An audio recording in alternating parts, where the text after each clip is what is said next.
Hello folks, welcome back to the channel on this Saturday afternoon. I think it's the last Saturday in February, as a matter of fact, 24th. And getting ready for a business trip out west next week.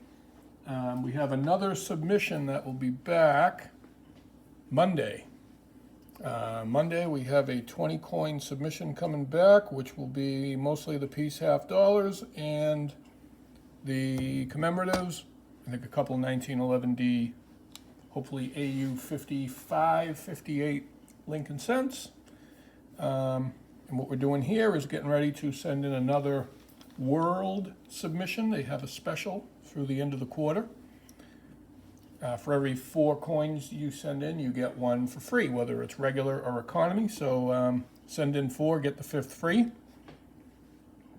So we'll try to take advantage of that and send off a decent sized world submission. I'm about half to 3/4 of the way through this one.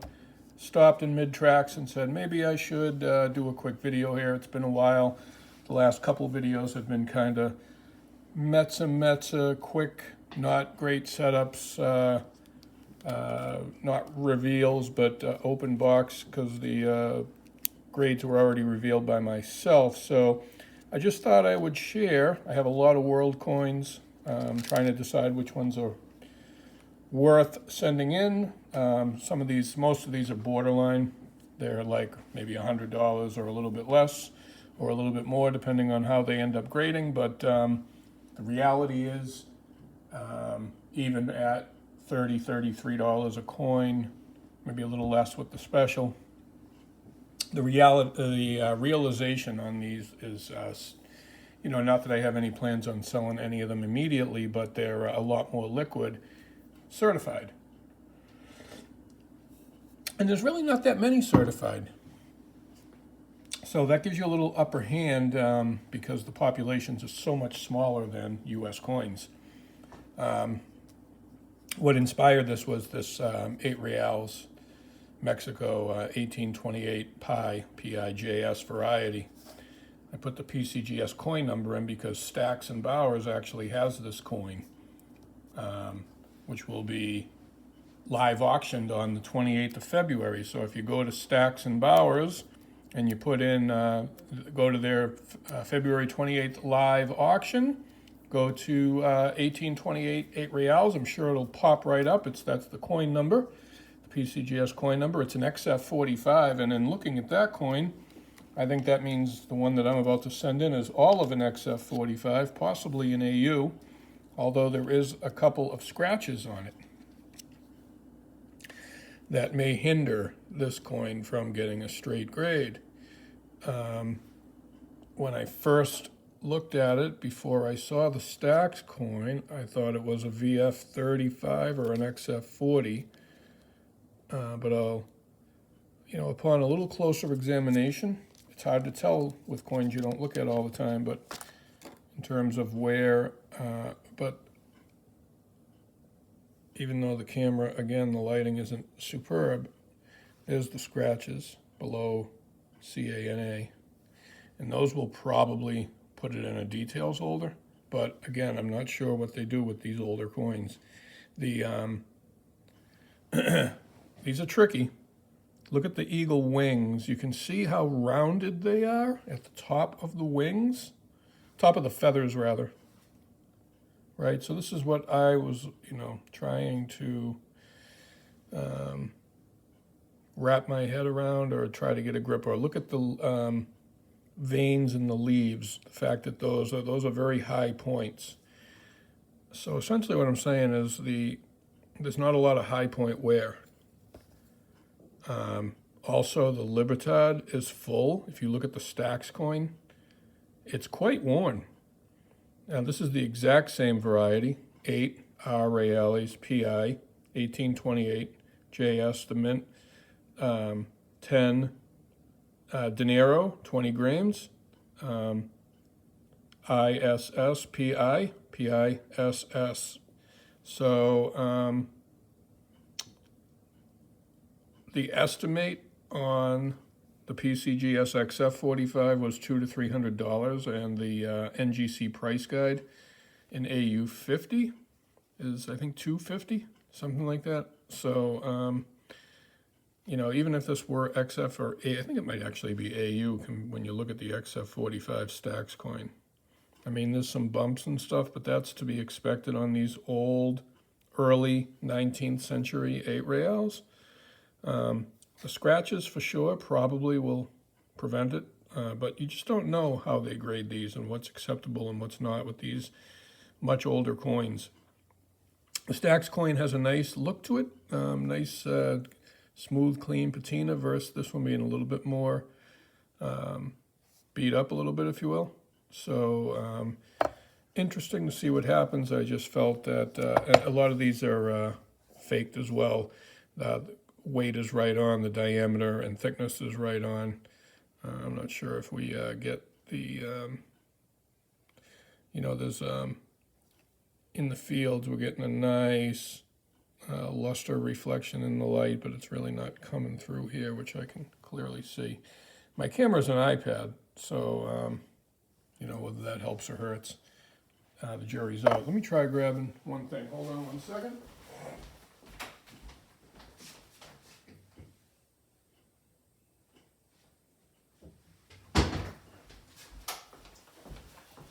Sometimes a different background can help, you know, the light being absorbed into the background. Sometimes it doesn't matter, or it doesn't help or hurt.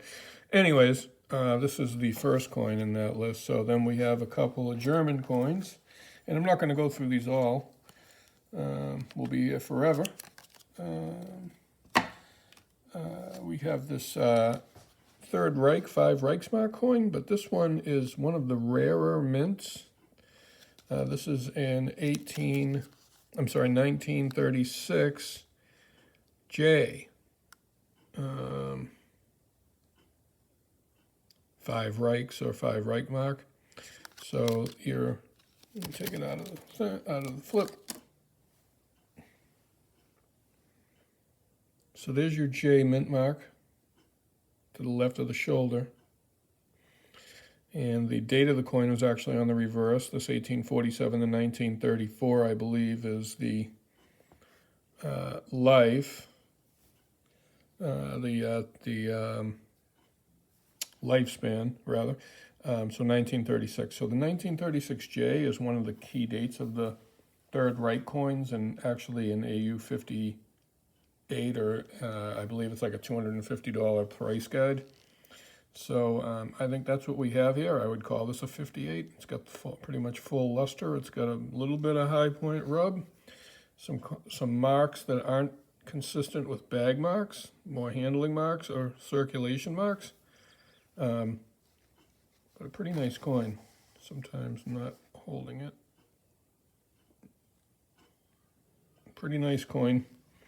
One of the scarcer of the Third Reich coins. So that's the number 2 on the list. Number 3 and 4 are interesting. Those were picked up at a centennial auction last year.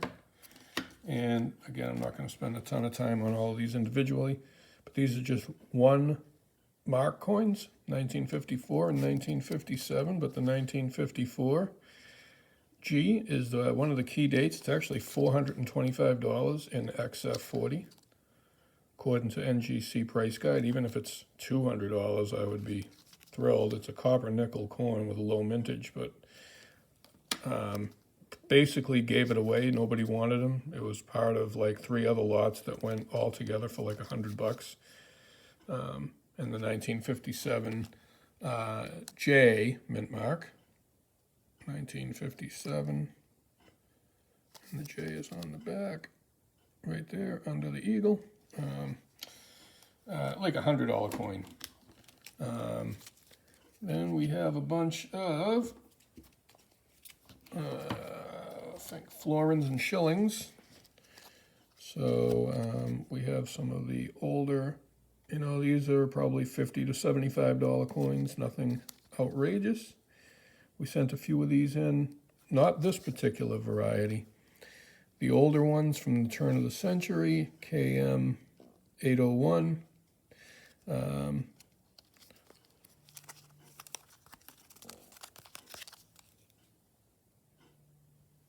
Haven't sent any of these. 1 florin, 2 shillings. Trying to keep everything in order here. I'll put it all back together at the end, I guess. And then one more. This one was a nice toned one.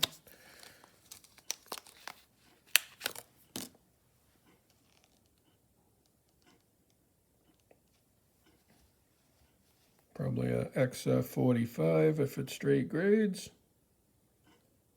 Possibly AU50 approaching terminal toning on the reverse especially. But I don't think it's terminally toned quite yet.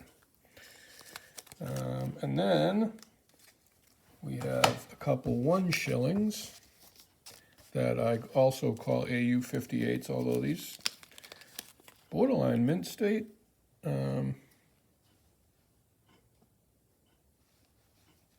1891 and 1899. So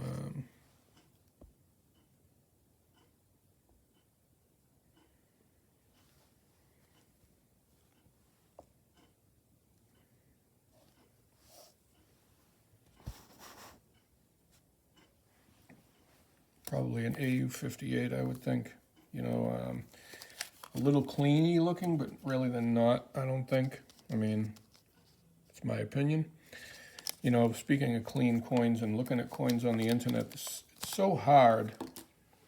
You know, sometimes the photography is excellent, but it's still, nothing beats an in-hand examination. There's plenty of times where the coin, when you buy a coin online, and usually you say it looked better in the picture than it did in, you know, than it does in hand. Sometimes it goes the other way. A guy like me taking pictures, I get more people telling me the coin looks nicer in hand than it did on the pictures. Even professional imaging, you know, you look at like the True Views or the great photos and so forth. I don't want to say they're cartoons, they're not, but they're definitely enhanced, right? I mean, but they're not enhanced with the point of deception. They're enhanced because a coin can look 1,000 different ways depending on the lighting and the angle and so forth.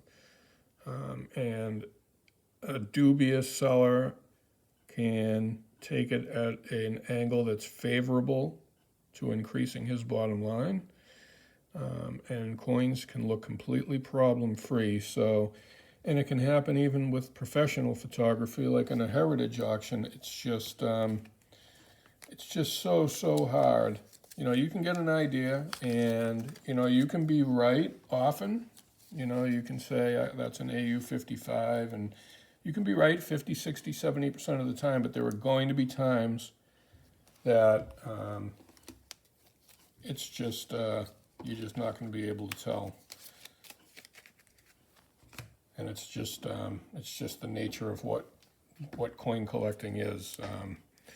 The rest of this little batch here are more florins like the ones I sent in last time, from pretty much AU55 through MS63, depending upon the coin. This one looks mint state to me. I would say it's a 62 or a 63, based on how the last couple came out. Here's another one that I think is MS62. It's got pretty much full luster the way it rolls over the top of his head and the ear and the cheek. Doesn't seem to have any wear at all. It just flows over the whole coin, unbroken. So those two, I think, line 11 and line 12, I believe, are fully mint state. This one, definitely AU. You can see maybe, even though it's through the plastic, and again, not the greatest lighting, but you can definitely see the wear around the ear, around the cheek and mustache and chin. Let's take it out of the flip. Maybe we'll get a better look. This side, a little bit closer to a mint state side.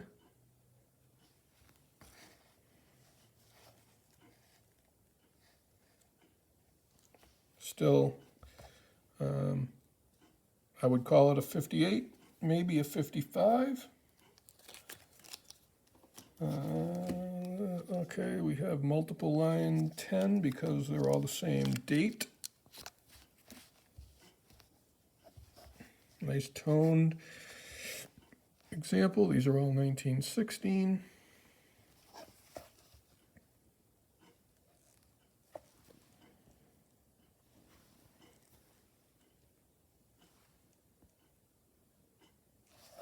And then one more. I said I wasn't going to show them all, and here I am showing them all. Because I want to show some of these albums that I'm pulling some of these coins from. All right, so, and then one more. Line 9, because this is a 1911, another AU. All right, so we got all those. Put these to the side. And some of the ones that we decided not to send in. We have a bunch of Netherlands 10-cent coins because they're just not valuable enough. There's plenty of mint state ones, not that top one. That top one's a VF, but there are a handful of MS63s in there. But these other Florins are cleaned. They're hairlined. And I'll see if I can capture. Again, we're talking about, you just saw all those other ones now. This one has more wear. This one's probably closer to XF. But if I wanted to take it at a certain angle, you know, you can't necessarily, maybe because this one's more worn, it's not a great example. Let me see if I have one that's closer to AU. But these are hairlined. And it's just not always easy to see unless you really, I mean, my photography work is horrible anyways.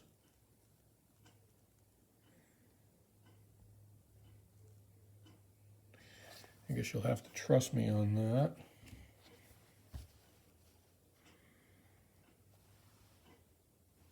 So these were decided not to be sent in. Combination of being cleaned and nearly not quite a high enough grade. These Netherlands, the mint state ones, nice coins, really pretty. 1944S, here's your little sideways S under the 44.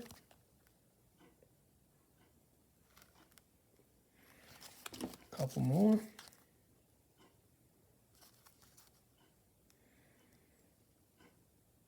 They tone a lot like Barber quarters. This one is probably AU.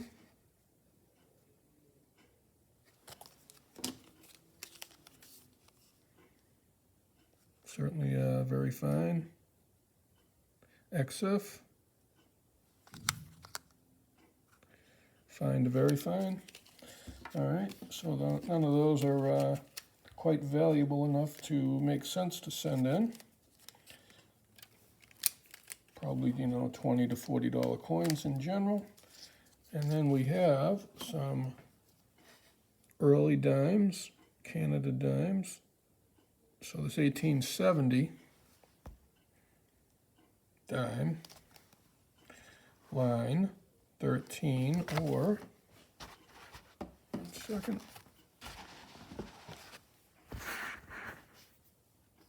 Line 13. Wide 0, KM3. So the wide 0, the date 1870, the 0 on the date is wide. There is a narrow variety as well, and pretty good amount of detail on this. When you look, you see the price guide, and like very good, it's a $30 or $40 coin. Once you get above fine, it's over 100. Now this one's probably going to come back cleaned, but I'm thinking all are very fine. There was, let's see, 1871, scarce date, probably a fine 15, I would think, based on how they graded those. There might even be a VF20. They're looking at the bold rims, the crown, the lettering and numbering. We saw some other coins come back very fine graded that the lettering was partially obliterated away. This line 15, 1891 is another variety.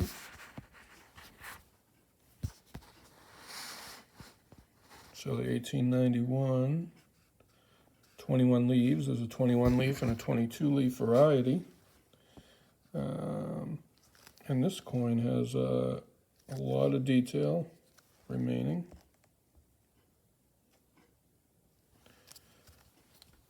Dark coin against the darker background is not showing up so well.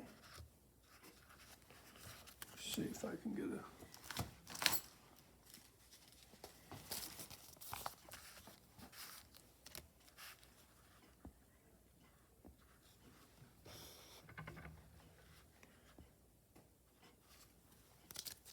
All right, let's see.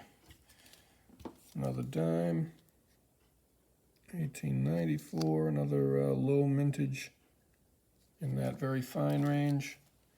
And then 1874H from the Heaton Mint. So all of these are in that fine to very fine range, probably $50 to $100 approximately.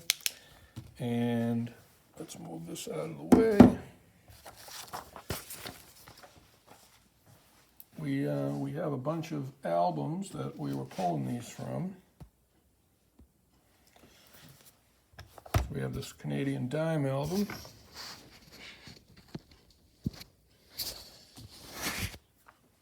We're going to take a look really quick at this Canadian half-dollar album, which has some very nicely toned coins. We have sent in a bunch of large cents in the last submission. We have more large cents here, another complete album pretty much.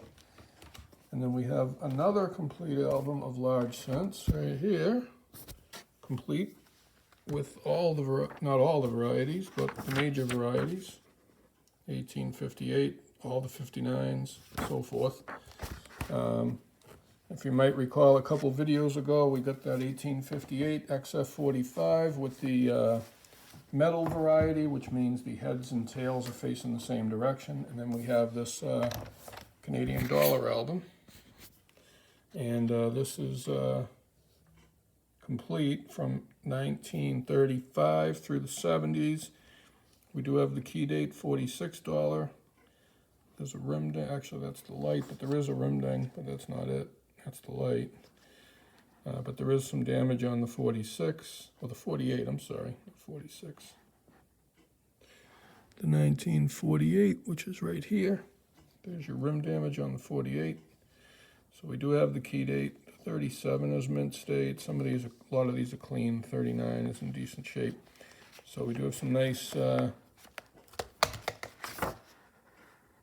none of these are super valuable. I don't really have any intention of sending any of the Canadian dollars in. Some of them are borderline. The Dime album. So this was never full, but it did have, you know, it was half full. That 1858 has a hole in it, and a lot of these are cleaned, and there's a lot, you can see a lot of them have low mintages, 1 million or under 1 million, 600,000, 800,000, 950, a lot of them right around 1 million, 150,000 on the 84. The 85 is low, 400,000. And then I pulled the 1891 21 leaves out. We have another 1891 with the 22 leaves, but it's just too worn. The flat top 3 is cleaned, otherwise that would have normally been sent in, but it's that's where the top of the 3 is flat versus a rounded 3, like the shape of that 3. And some of these, if they were in better shape, would have made sense to send in, but unfortunately they're either too worn or too heavily cleaned and just not quite worth sending in. So most of these from 1900 on are here, except for the ones that I pulled out. I'm going to get into some of these that are approaching mint state, like the 1939. There's a lot of varieties, a lot of overdates. 39 has an overdate, 40 has an overdate. The 48 dime is a key date, but that one was harshly cleaned. Can't tell from the picture from the camera. And then once we get past like the 40s, these are all, you know, they're all pretty much mint state or AU, but they're just not really worth more than a few bucks, $5 or $10. So that's the dime album. The $50 album has a lot of very nicely toned coins. Pretty much full. Let's see, I think I took the,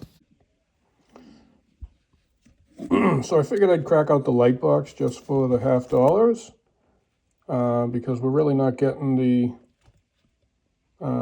proper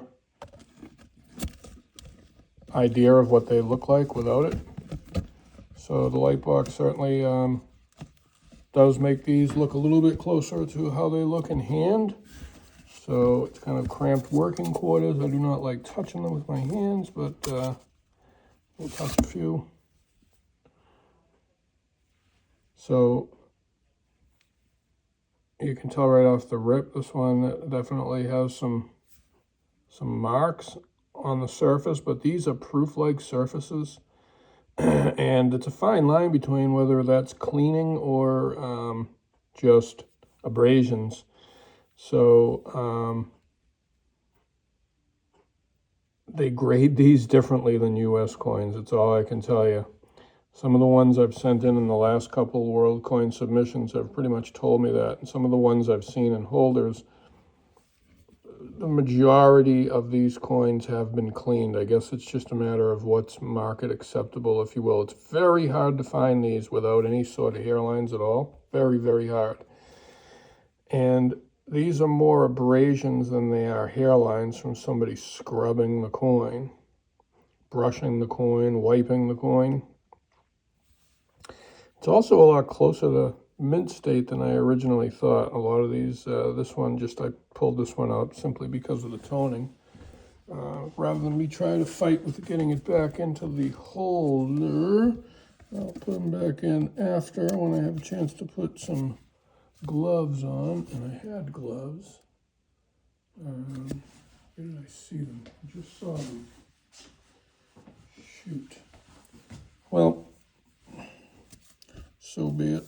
Let me try another one here. It's 1939. Sorry, 1938. Let me put it on the...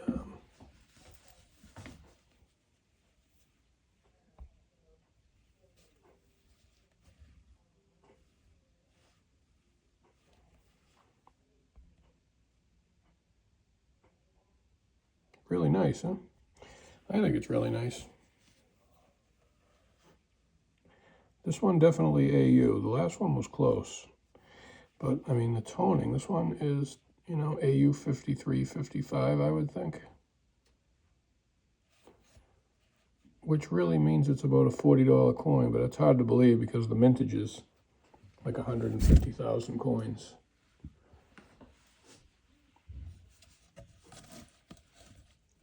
$1941 is attractive.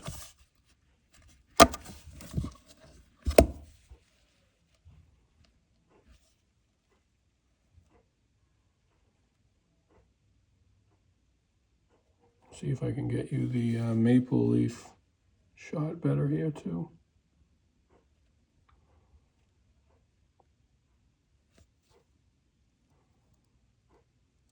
This is just the way they tone up. You can see that glassy, look at the O in George.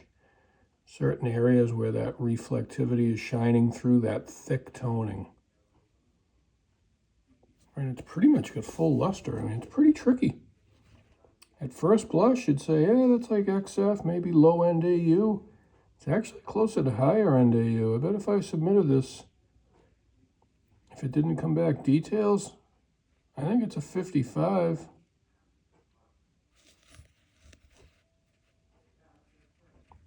It's almost nowhere. So, let's see here. There's the maple leaf. Let me see if we can. Hold on 1 second. Let me try to extract it without making a mess.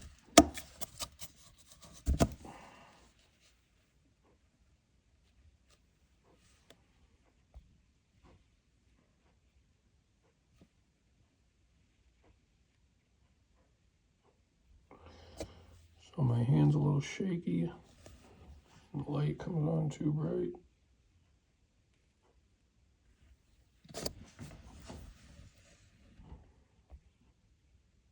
Okay, to the right of the 7, below the hoof, you see that maple leaf there? I'm sure you probably saw it before, and a lot of you probably already know where it is anyway. That's the privy mark.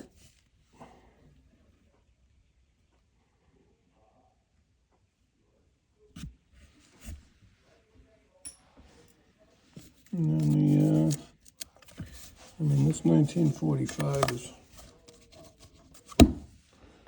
pretty nice. Don't have the same toning. Now, you see those marks up there, but that is not cleaning, at least in my opinion. Those are just contact marks, or I don't want to call them bag marks. This one has tremendous reflectivity that is not being captured. But when I look at it,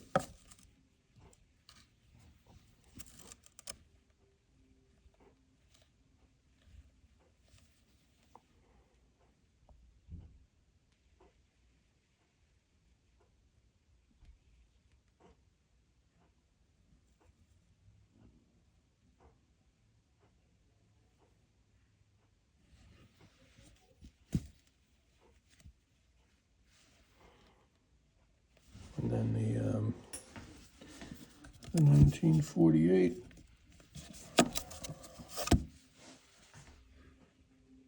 Oops. The quote-unquote key date.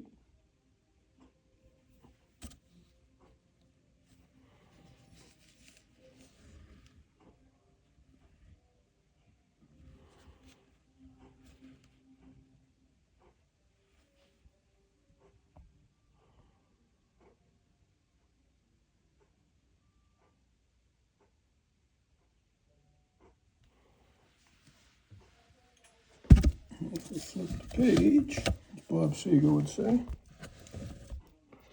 I said turn the page, I know.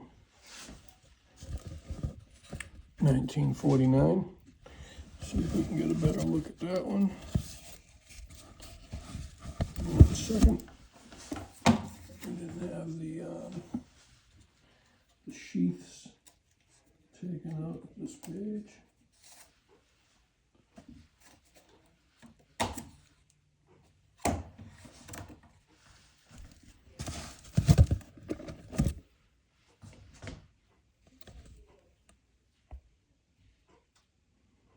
Yeah, I'm glad I cracked out the light box for this, because clearly the level of appreciation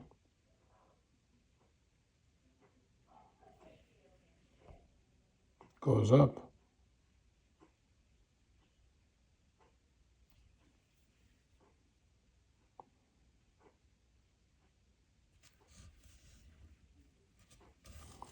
Extremely nice reverse and a meh obverse. This one definitely has some evidence of cleaning to it, but not harsh, not a terrible amount, you know, but definitely some.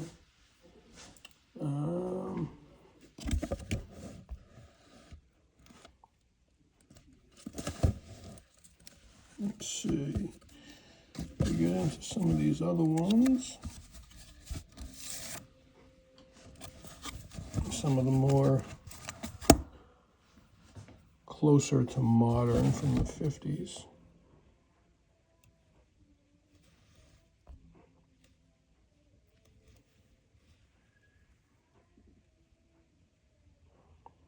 It's 1958.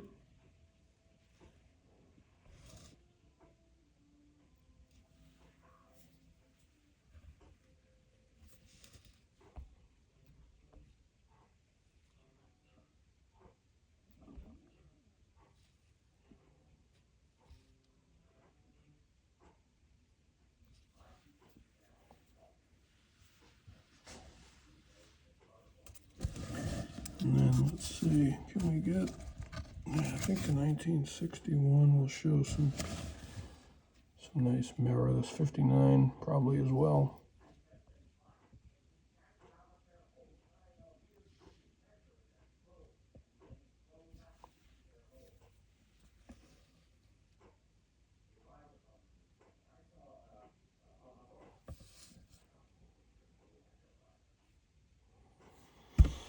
Definitely pretty coins.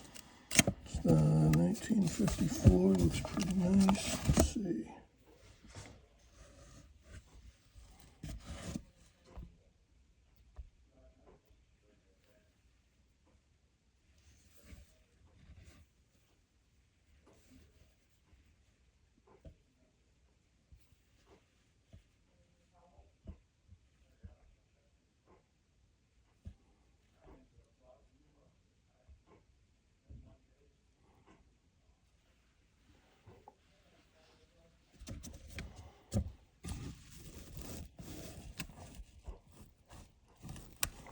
All right, I think you get the gist of it.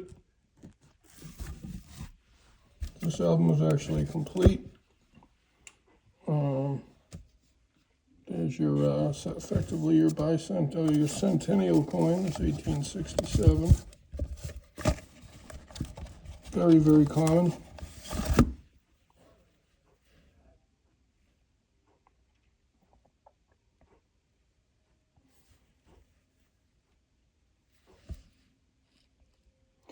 A little cloudy. I don't know if acetone or coin care would help this one, but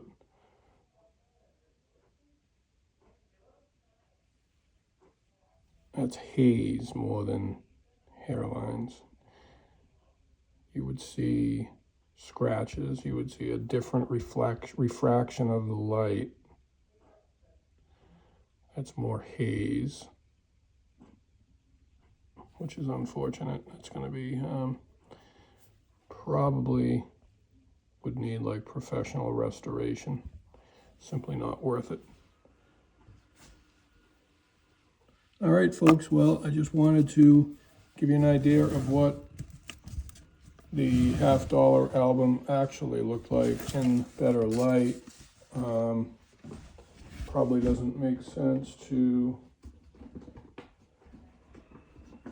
show too many of these other ones with the light box, other than maybe some of these Florins that we decided not to send in.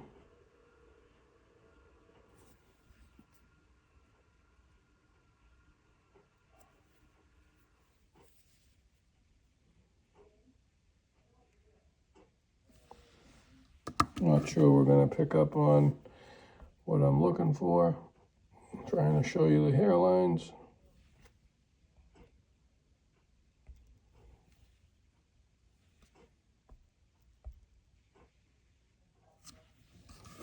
Can't even get it in focus, let alone show you the hairlines.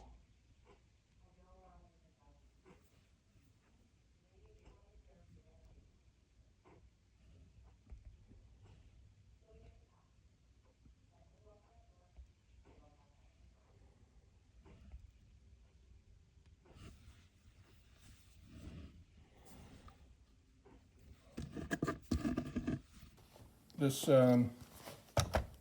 large scent album, it's hard to see these coins because A, they're dark, and B, they're underneath that plastic, which really just not going to make it easy to see the quality of them. But these first few are actually quite nice. And if I was going to send anything in, it would be from that top row, 1858 or 59. I think that's after that, unless they're mint state, they're just not worth enough to send in. And on the dollars, we've already had a quick look at those, so we're not going to get into too much on that, but I just wanted to give you an idea of this preliminary submission, what was going in. We'll probably end up adding a couple more half dollars and some of the half dollars that are worth sending in. We came very close to a deal with a local lady that was selling a 2005 proof PCGS 70 proof gold eagle set, all 4 coins, 1 ounce, half ounce, quarter, and 1/10 ounce. But we ended up being a couple $100 apart on that whole thing. A 2005 proof 70, 2005 MS 70, 2006 burnished, and then there was some silver eagles. But we ended up being just a few $100 apart, and the deal fell through, so it was probably better off anyways. So on that note, folks, the cat is crying for dinner, so we're going to sign off and take care of business here at the house, and keep you posted on what happens with this submission when it comes back.